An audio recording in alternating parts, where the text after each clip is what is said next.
পাপাক মই ফোন কৰিছোঁ, পাপাই কৈছে মই এতিয়া ডিউটিত আছোঁ। হেৰি এতিয়া কথা নাপাতো। হেল্ল' গাইজ, আজি পাপাই বেলেগ ছাৰপ্ৰাইজ এটা দি দিলে। মানে আমি গমেই নাপাওঁ পাপা যে আহি আছে। হঠাৎ ফোন কৰিছে যে মই গুৱাহাটী পালোহিয়ে, তাকে লৈ আহোঁগৈ।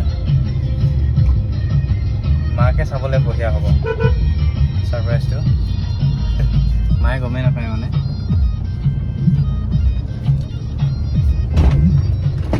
তাকে চাই থাকক।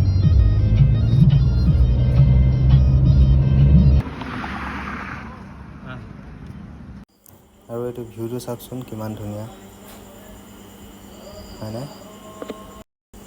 আমাৰ ঘৰত মানে ডাইনাছৰ দুটা পুহিছোঁ, সেইকেইটা চাওকচোন। এইকেইটাই যে একে সদায় মোক অশান্তি কৰে, একদম গাড়ীখন উলিওৱাখিনি সময়তে আগবাঢ়ি থাকে। পাপাক মই ফোন কৰিছোঁ, পাপাই কৈছে মই এতিয়া ডিউটিত আছোঁ। হেৰি এতিয়া কথা নাপাতো। আৰু তই কৈছোঁ মই ৰেহাই পাই আহোঁগৈ। হেৰি কি বুলি কয়, পিছত কম আহি। পিছত কম বুলি কৈছোঁ। কি কৰিম? মাছ মিঠাই। মোক দিয়ক। ছাৰপ্ৰাইজটো কেনেকুৱা লাগিল?